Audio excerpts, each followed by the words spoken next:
cumprimento os irmãos mais uma vez com a paz do Senhor Jesus. Irmãos, quero compartilhar com os irmãos a palavra do Senhor no livro de Ageu, profeta Ageu, no capítulo 1, no verso 4 ao verso 9, e depois vamos ler Ageu 2, verso 9. 8 e 9 depois. Amém? Todos acharam o livro de Ageu, capítulo 1, verso 4 em diante, vai dizer assim: porventura é tempo de habitardes em casa com luxuosos acabamentos, enquanto a minha casa continua a ruína? Assim ordena o Senhor dos Exércitos: considerai, pois, o vosso passado. Semeaste muito, mas colheste pouco. Comeis, mas não vos satisfazeis. Bebeis, mas não consegui matar a sede. Vestivos, mas ninguém se sente aquecido. E confortáveis, e receber salários, e recebe-o para depositá-lo numa bolsa furada. Assim, pois, declara o Eterno dos Exércitos: considerai o vosso passado, refleti sobre o que tem feito. Portanto, subi sem demora ao monte e trazei boa madeira e edificai a casa, para que eu me alegre dela e nela seja glorificado. Exorta o Senhor. De fato, esperaste muito, mas veio pouco, e esse pouco, quando o levaste para casa, eu ainda o dissipei como um só sopro, e agi deste modo, porque motivo questiona o Senhor dos Exércitos.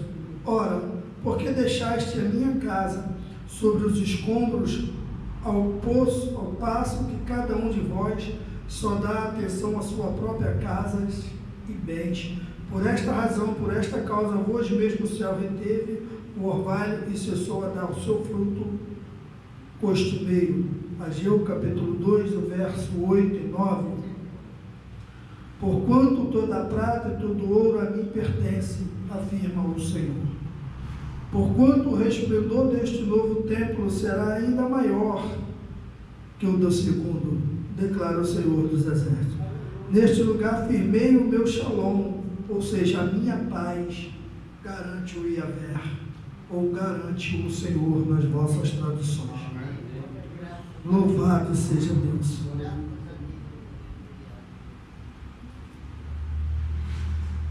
Eu estava em casa estudando a revista da escola dominical desse semestre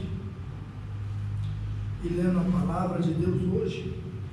O Senhor me chamou a atenção porque nós saímos de um ano um pouco meio conturbado, um pouco meio truculento, porque o final do ano de 2002 foi praticamente o final de uma pandemia, onde a pandemia ela cessou, mas logo após veio vindo os outros vírus bem que mais fracos, mas foi o período que nós tivemos que estar nos vacinando para estarmos resistentes a esse vírus. Mas nós vamos ver que foi um final, com tudo isso, um final abençoado, porque até aqui o Senhor nos permitiu. O Senhor nos permitiu passar por momentos difíceis de 2019 para cá, onde não só a igreja, mas a humanidade enfrentou muitas diversas adversidades para conseguir vencer. Eu mesmo peguei essa Covid-19 no ano de 2020, no início de 2020, pensei que ia morrer. Estava ali dentro do meu quarto, isolado, meu filho pequeno, e o meu filho, quando eu estava dormindo, eu sentia que ele ia em mim ali na cama e me beijava, ele escondia da mãe dele e ali me agarrava, e eu ficava com medo dele pegar aquele vírus, mas o Senhor preservou a vida do meu filho. Com tudo isso, meu filho ele não adquiriu essa doença, e na minha casa ali Deus guardou a minha família. Eu tive, mas a minha esposa não teve, meu filho não teve. A minha sogra, que lavava os lençóis, as roupas, não pegou. pegou, graças a Deus, porque o Senhor guardou a minha casa. E na virada deste ano, essa palavra me chamou a atenção quando Deus falasse assim: olhai para trás, para o passado, o que tens feito? O que nós temos feito nos anos que se passaram da nossa caminhada, nos anos da nossa jornada, até o dia de hoje para o Senhor? Porque o Senhor falou, Senhor, semeaste muito, mas colheste muito pouco. Será que o que nós temos semeado? De que maneira nós temos semeado? Como nós temos semeado? Em que terra nós temos semeado? Porque o mundo jaz no maligno. Mateus 24, se nós pararmos para observar, está se cumprindo. Aos pouquinhos, mas a palavra do Senhor, ela vai se cumprindo a cada dia. Muita gente, talvez, ali, vamos olhar para a nação de Israel, quando uma briga muito grande entre a Palestina e Jerusalém, e até hoje, mesmo depois do voto Minerva, depois de Oswaldo Aranha ter concedido a nação de Israel voltar a ser de novo uma nação, nós vamos ver que ainda existe um muro que separa a Palestina do povo de Israel. Até hoje eles têm essa briga. E muitas das vezes há um muro entre a gente e o mundo. Um mundo que muitas das vezes nos impede de chegar até um vizinho, de chegar até alguém e falar do amor de Cristo, falar do amor de Jesus, falar do propósito de Cristo para a humanidade. Nós vamos ver que a revista desse semestre, ela é muito interessante, que ela vai falar do avivamento espiritual. Muitas das vezes pensamos que ser um crente avivado é estar dentro da casa do Senhor, pulando, dando glória, louvando, engrandecendo o nome do Senhor. Mas o avivamento, ele vai muito mais longe que isso. Quando nós vamos pegar ali Salomão, em 2 Crônica, no capítulo 6, no verso 14, no verso 40, ali a casa ainda estava em término, ainda estava terminando o templo. Salomão entra para orar, e Salomão vai fazer uma oração a Deus, vai pedir uma coisa a Deus muito interessante, que ele vai dizer assim, muitos pregam só no 7,14, mas esquece de ler um capítulo antes, quando Salomão entra no templo, ele vai falar assim com Deus: Senhor, que os seus ouvidos estejam atentos às orações que vão ser feitas neste lugar. E nós vamos ver no capítulo 7 de 2 Crônica, quando Salomão volta de novo à casa do Senhor, ele vai orar pela segunda vez. A Bíblia vai dizer que a glória de Deus toma toda a casa, e Deus ali agora vai responder à oração de Salomão, que ele tinha feito lá no capítulo 6. Ele vai responder a Salomão da seguinte forma: olha só, Salomão, se esse povo, que se chama pelo meu nome, se humilhar, orar, buscar a minha face e se converter dos seus maus caminhos, os meus olhos vão estar atentos, ou o meu ouvido vão estar atento à oração que vai ser feita nesse lugar. E no versículo 15 ele vai dizer: só depois então os meus olhos estarão abertos, e eu virei e sararei essa terra. Então nós vamos ver que avivamento é totalmente diferente daquilo que nós pensamos.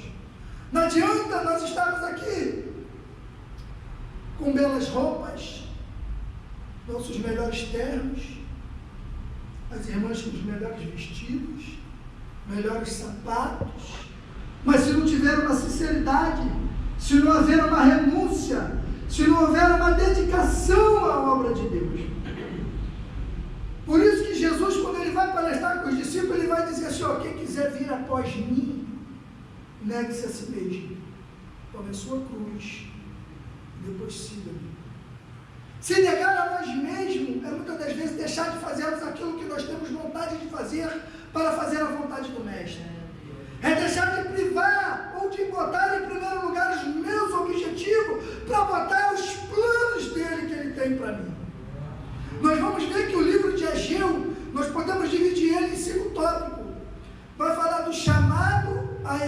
glorificação, a promessa da glória, o problema com a corrupção e, por último, a promessa a um servo.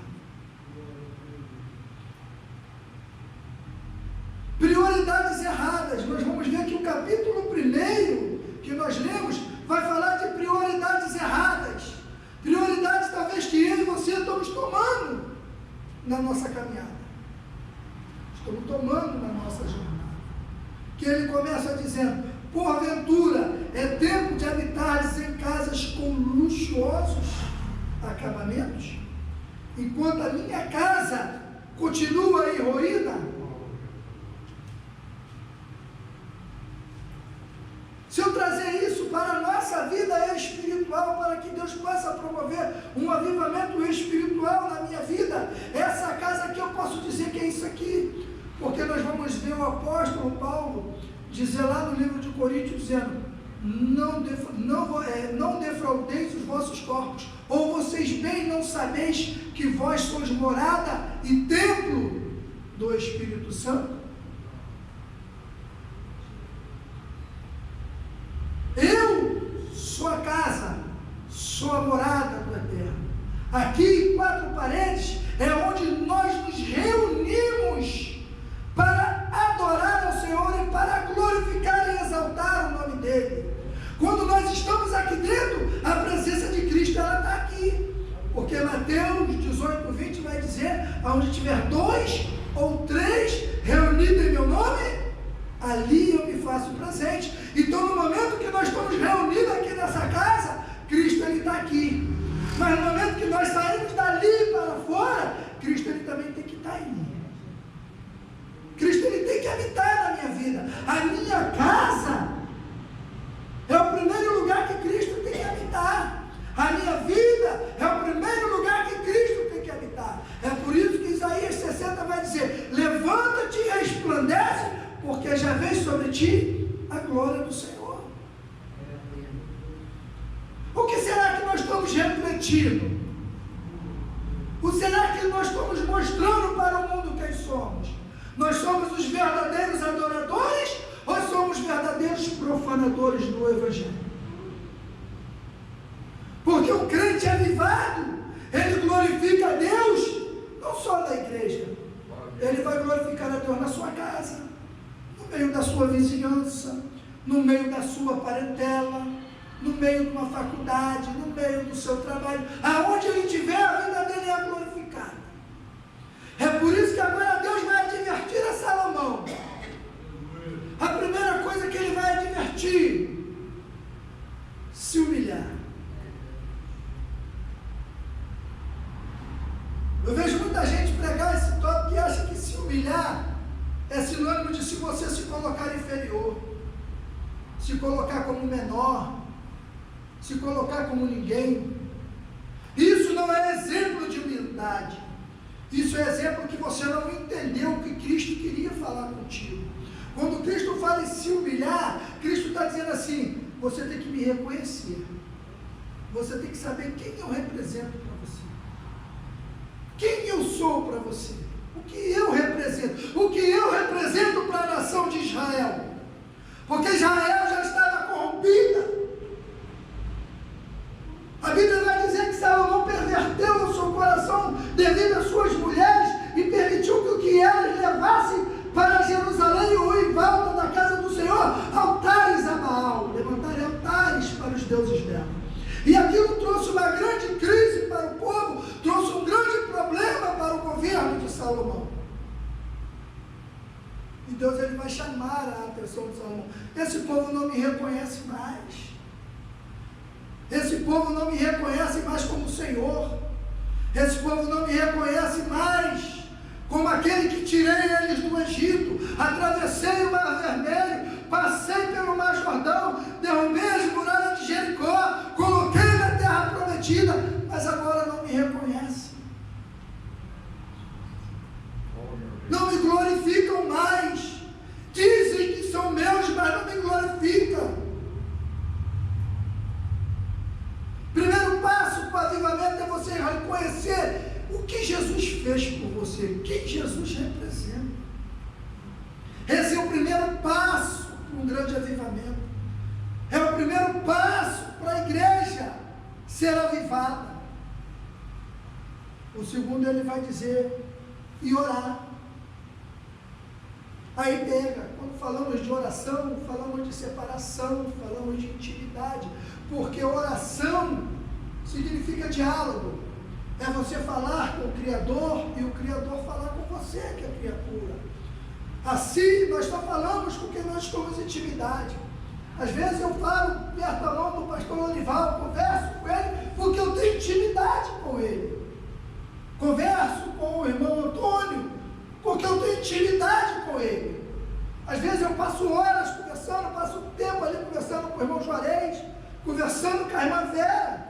Mas quando nós chegamos na casa do Senhor que fala, vamos tirar um período de oração, ninguém dobra o joelho para orar. O pastor está aqui orando e a igreja está conversando. E muitas vezes não está nem conversando coisas pertinentes à obra de Deus.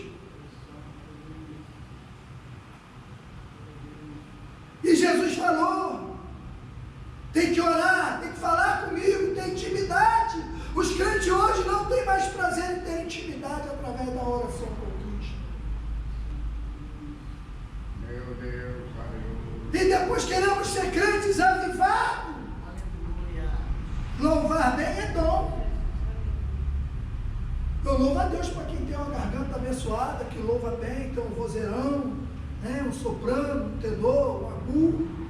Eu glorifico, eu gosto de ver a pessoa que tem um dom para louvar. Eu não tenho esse dom para louvar, mas eu gosto de ver a pessoa que tem, que canta o hino no tempo certo, com a afinação certa. Isso é bom, é maravilhoso.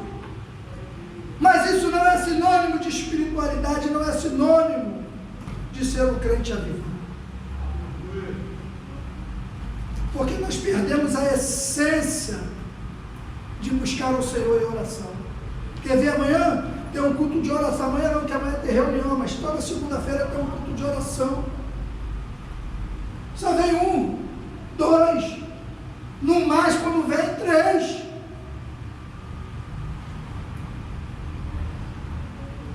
Esse é o problema que a igreja enfrenta nos dias de hoje.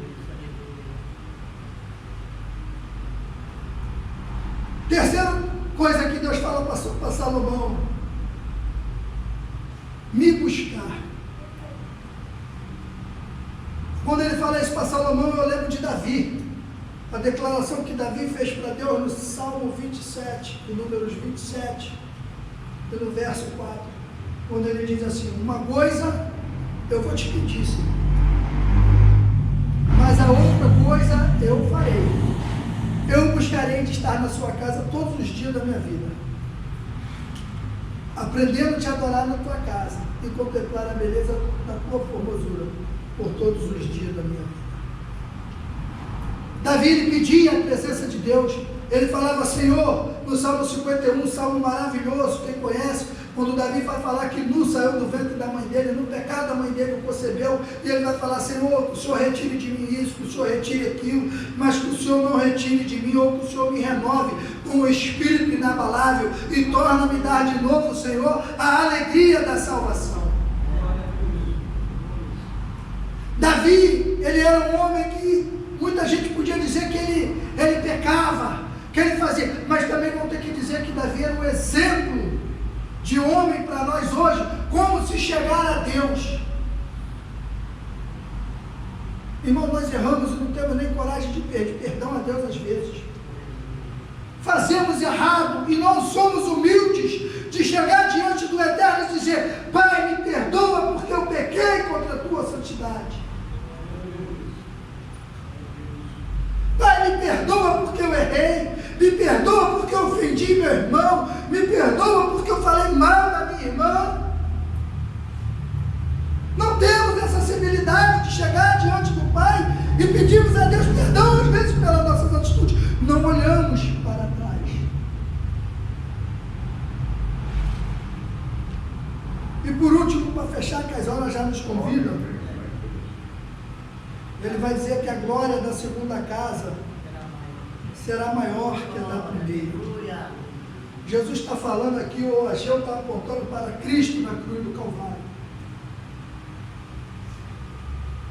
Mas eu vou mais longe.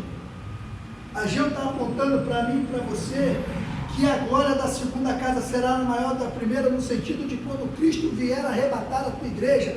1 Coríntios capítulo 15, verso 51 em diante, ele vai dizer que é necessário que esse corpo mortal se revista da incorruptibilidade, é necessário que esse corpo mortal se revista da imortalidade, ou seja, vai ser no momento que Deus vai transformar esse corpo mortal num corpo glorioso. A glória será maior que desse corpo mortal.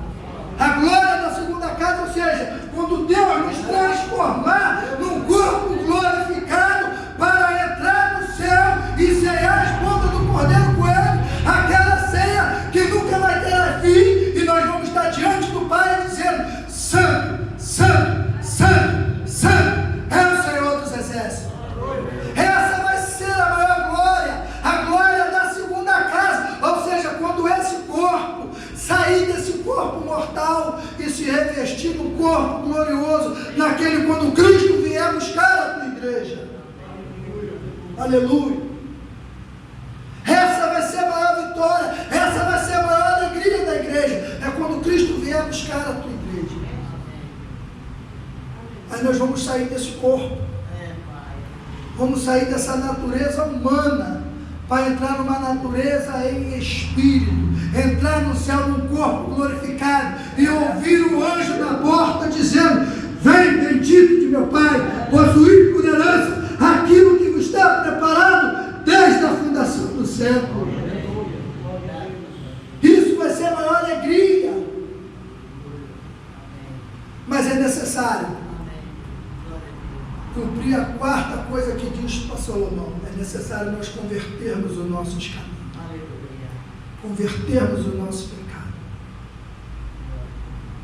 Porque se dissermos que não temos pecado, somos mentirosos. A Bíblia diz isso. Todos têm pecados, mas nós somos justificados pelo sangue de Cristo. O sangue de Cristo derramado na cruz justifica o meu e o seu pecado, nos dando condição de, quando Cristo vier buscar a sua igreja, nós subirmos para encontrarmos com Jesus.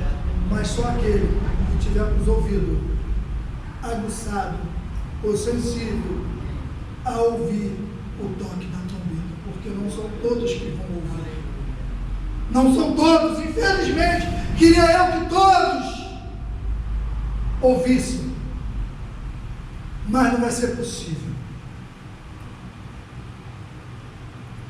E eu glorifico ao Senhor, porque Deus ainda tem falado com a humanidade na terra.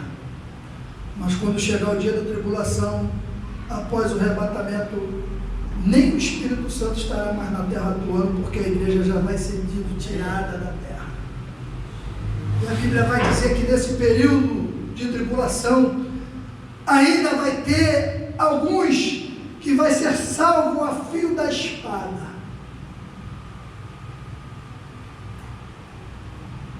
E isso é que me traz bastante medo. Porque às vezes pensamos assim: o que é ser salvo a fio da espada? Se nós olharmos para a igreja primitiva, os nossos irmãos, por não negarem a Cristo, a Bíblia vai dizer que eles foram degolados em praça pública. A Bíblia vai dizer que muitos foram jogados dentro de caldeira de óleo fervendo.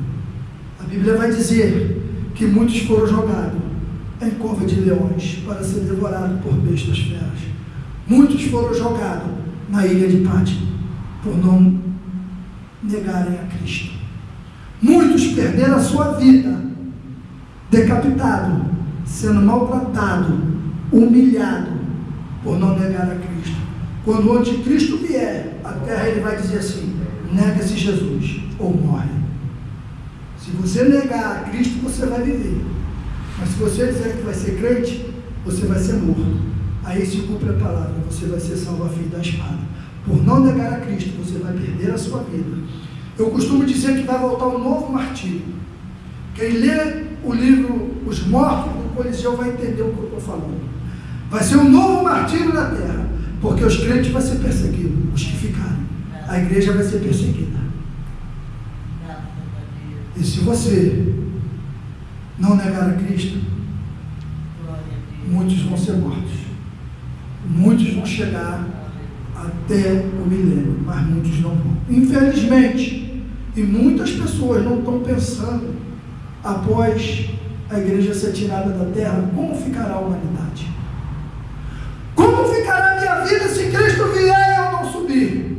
Essa é a pergunta. Como ficará a sua vida se Cristo vier e você não subir?